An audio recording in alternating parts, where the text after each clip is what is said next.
Yeah, buddy. Who'd you lose to in winners, and who'd you beat to make it out? Okay, so I lost to Boubert. Understandable. Yeah.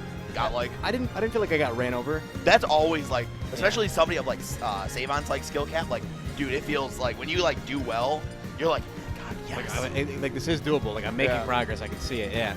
And then I won against, I believe, Faith. She's a really good. Did she go Bayo versus you? Yeah, she went Bayo. Well, she went Bayo game 1, and I like SD'd at the end, and I lost it. And then game 2, she went PT. I 3-stocked that. I was like, why'd you bring that out? Game 3, she goes back to Bayo, and I like clutch it out. Like last minute, I get like Nair up air at 50% and I kill it. Oh, her Bayo is really strong. She was like is. towards the end of Smash 4, her Bayo was starting to get really good, and she's just stuck out with character. I respect never played a Bayo bracket, but dude, Bayo, if you don't know what's going on, character's weird as hell. It is for sure. All right, so we've got CrazyD1 and J-Rush. J-Rush I'm familiar with. I've seen him around. He's been in the Smash Field scene and other tournaments like VTT. Yep. Whenever Ann Arbor tries to go out to like anything, J-Rush is usually always feeding for a carpool spot. Have you seen CrazyD1 before? I saw him in doubles, but I didn't catch like who he played, like who he was playing. Ooh, this you're out of here. Yeah, that was almost a perfect stock. Only 10.1%. I mean, I would argue it was a perfect stock. Yeah. I mean, like it only took 10%, but only taking 10% versus Snake, that's like pretty damn good. That's pretty blessed. Yeah. But yeah. Inkling, if you've never played Inkling, the matchup can get like really weird. But it's looking like CrazyD1 starting to find a little bit more comfort here. I saw him getting some nice traps on the platform with up smash, and he's making a good use of his grenades right now. Definitely. Getting J-Rush off stage could be dangerous. Ooh. See, I like that a lot of Snakes are starting to implement the down smash. Like, they've got like the explosive that's going to maybe hit them off stage, like hit the opponent off stage. So like, okay, they're going to have to get up, and they do the down smash. And it's like low-key really good. Like what do you do? You better like pray that you like time your get up, like your neutral get up well. Right. All right, setting up C4 there. Trade, worth the trade. Definitely worth it. Snake loves making trades. Yeah. Dude, Snake is the epitome of like a GameStop trade. It's never good for you. Yeah, it'll never work out in your favor. It really isn't. All right, okay. J-Rush getting him off stage here. Looking for that forward air. CrazyD1 wisely air dodges underneath though. J-Rush, you can kind of tell like he's getting a little fishy looking for these rollers. Yeah, he's looking for the rollers. I mean, like CrazyD1 kind of just like let it happen in stock one, so he's like maybe it'll happen again. But like I think at this point a back throw at the ledge would kill. Right. And I like that patience there from CrazyD1. He like did the first set of forward tilt and waited a second, trying to see if J-Rush would keep the shield up, and he managed to get a hit. Yep. And you can tell J-Rush not wanting to just run it. He's like very much like comfortable with kind of just like weaving in and out of like CrazyD1's like space. Right. And by doing so, CrazyD1's like, okay, well he's like trying to approach me. I gotta like throw out some type of defensive option.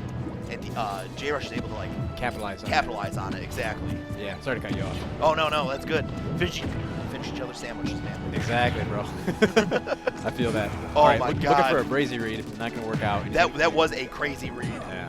By CrazyD1. If he had gone for it, like, because like J-Rush has kind of been like slightly like when Snake's at low percent, he's always like approaching, rushing him down, and he's just like whip out the friggin' mortar. So it's not like the most insane call out in the world, but you know, he ended up taking a lot of damage for it, as we can see. It would have, if it had hit, it would have been clutch as hell. It would have been looked like the sixth read in the world. CrazyD1 trying to find how like a way to just like kind of secure this stock. You can tell like he's really fishing for the up tilt. For sure. At this point, down throw, I think, into F tilt is going to be guaranteed on Inkling. Yeah, it will pretty much take the stock, assuming he's not doing it from coast to coast. If he's doing it off of the side he's on, then it'll absolutely kill. Oh, that was a really, like, kind of like bad grenade. And something I really like about J-Rush's play, we see this time and time again when CrazyD1's off stage. He kind of like weaves in and out. He'll like jump off stage and then jump back. He's kind of like feigning something he's going to go for. And it's making like CrazyD1 really think about his option. Yeah. I think CrazyD1 towards the end of that game, he was starting to kind of like whip up a comeback. Like he was starting to like find his mark. He wasn't finding all of them, but he was starting to find the ones when they mattered. But J-Rush closes it out. Right. He's so inked up. He's got a high percent. He's just gonna die to any smash attack. Yeah.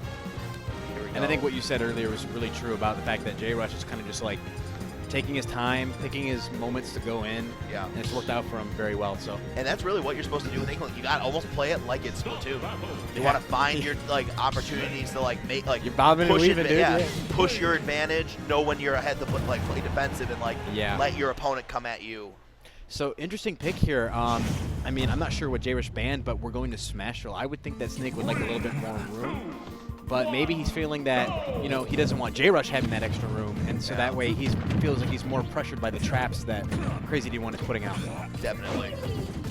We'll find out. Snake can do like some crazy stuff on here because of like that middle platform. Snake is able to like truly like own half the stage essentially. He can get so much more real estate by just putting a C4 on that middle platform. Yeah. Essentially makes that one of the highest ground of Smashville irrelevant towards J-Rush. He can't go up there, and if he tries to jump with like some type of aerial approach from center stage, he's just gonna get blown up. So far, this pick working out better for CrazyD1, though. We see he's got a lead here. Definitely. I get that grenade wall up. Comfortable to just pull out. Yep, just keep throwing the grenades. It's the C4. All right, a little bit of an antsy air dodge there. Gonna take a little bit of a punish for it. See if he can recover. Oh, okay, air dodge. Nice. Snake got that third jump because of the like directional air dodges in this game. Right. It's one of the biggest buffs that Snake ever could have gotten. Oh, that's gonna almost kill. Like Smashville, definitely. I think Smashville's like second smallest side blast zones of all the legal stages. Town and City being the smallest, I'm guessing. It would be either Town or Yoshi's. Okay. Yeah. Yoshi's Story's got some tiny sides. Hey though, CrazyD1. I'm wondering if J-Rush knows the C4. I was like, CrazyD1, man. He found those adjustments. He took some like mental notes, and he's definitely like making like good on like what he took from like game 1. Yeah, and this is really impressive because I've played J-Rush a couple times, and I know he's a player who's like fully capable of making adaptation. Yeah. So I'm curious if we're gonna see a change mid-set here or mid-game here, or if maybe game 3 might tell a different story. Yeah. So really happy that CrazyD1 finally put. Oh, that's gonna have to be a bad trade. I really wanted like I want to keep seeing like CrazyD1 just put that C4 on that center like platform. Like, that it's such a good positioning tool. Especially versus some characters that struggle at ledge. I know, for example, like Bowser, if you're Snake spamming up smash, Bowser's only really option is like to air dodge through and get to that center platform. When there's C4 there, you can't really like do anything. Yeah. Oh, what a good directional air. Man, this dude is inked. All right, let's see. Yep, here we go, Nikita. Just gonna go down. Putting up a wall underneath the platform. Yeah, that's caught him on the run back, and like that's using J-Rush's like positioning style against him. We've been seeing him bob in, bob out, like all set long since game 1, and even in this game, and he used it against him. That was a pretty gangster Nikita. They pulled it out like point blank. I like that. These adaptations CrazyD1 truly making like a. It's really like coming in. You can feel the difference for sure. Wow, because he was on the ink, it actually probably was way better for that F tilt that he got. Because it slows down your movement, and you're not moving that well. Oh, does it actually make you move slower too? Yeah. Well, if you're running on the ink, you actually run slower or walk slower. Oh. All right, good response by J-Rush there. Getting some armor from the Cypher there. Not gonna get the kill. Oh, he's been doing a great job going high with his recoveries. It seems like J-Rush has not been able to really cover it as an option. And one thing I've noticed that kind of like J-Rush not capitalize on is that anytime you see CrazyD1 actually like he's recovering high, he's always directional air dodging immediately to center stage to just try and find like that safety net. And it's like he's got I think J-Rush really got to like start paying attention to that a little bit more, because he's like, okay, I think this guy's gonna go to the ledge now, but it's just like no.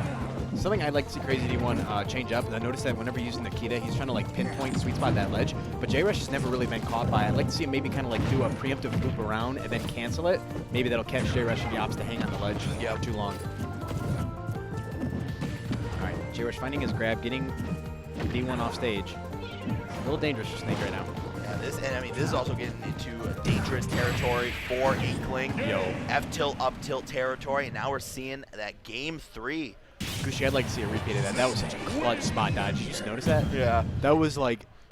it was the all or nothing. He was in his head. Like, he knew. That was so smart. Oh, my God. That's awesome. That was really something. All right. Game number 3. CrazyD1. We saw, like, crazy adaptations come out of CrazyD1. And then we're also seeing, like, kind of like a lack of adaptation from J-Rush. Now it's all about, can J-Rush apply the weaknesses that can like apply like kind of like a stronger way to deal with Crazy finding like the weaknesses in his play. Right. Right. What he's learned from the set. Yeah. Because J-Rush, his bob and weave strategy starting to not work as much as it was. For sure, but at the same time, like, the counter pick did work out for CrazyD1, but he, I don't feel like J-Rush got completely, like, swamped that game. Like, it was really close set, a really close game. Whereas game 1, J-Rush completely ran over D1, so. Yeah. We'll see I mean, that happens. kind of happens when you, like, Inkling is a very, I would say, like, an uncommon character in the Michigan meta.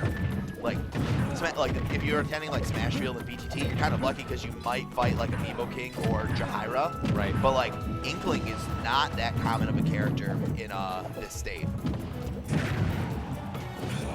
But one thing I'm seeing come, oh my God, I'm wondering if Snake has any tools like out of shield to deal with that. I imagine you could drop shield up tilt. Yeah, I imagine like you could get an up tilt with that, right? That man went low. That was a do you bet card. Dude, I love when people go super low with like Inkling back. Oh my God, CrazyD1 just allowed that to happen. I feel like that was maybe a little bit of BM, but I mean it definitely worked out. Like, if it ain't broke, don't fix it. Yes, sir. Yeah, and it's really looking like J-Rush has figured some things out. I mean, this is a commanding lead. He's basically lapped him with a stock lead too. It really, I think it actually just kind of speaks volumes that J-Rush much more comfortable on these more open stages as compared to like the small close quarter combat that you're kind of like forced out of when you go to something like Smashville. Right. Maybe Yoshi's. Oh. Oh. Dang. Wow. J-Rush, he's mad. This is a mad Inkling. You can kind of tell like some people like when they get like the character, when they do the color counter pick, you're just like, how angry are you that you're like you're switching to like a more aggressive color in orange compared to green? I switch colors all the time, like in the middle. Like, so it's like I always feel like if I lose game 1, I'll go like game 2, I'll go like gold or something different, you know. It's like a small mentality thing. It's like, dude, I'm angry, and I need to see this color to make me angry. Oh my God, CrazyD1 almost killed himself. Oh. He definitely thought he was Snake in that instant. Because he went for like a jump up air. Right. Oh, that's a good kill. Now this is quite the hurdle. Yeah. The climb. Gotta be careful. You essentially have to play perfect at this point. Wow. That was such a beautiful attack cancel bear. He did 4 throw, went in, did the attack cancel bear because he's like, okay. He's gonna probably just pull a grenade. Right. Because it's Snake and disadvantage.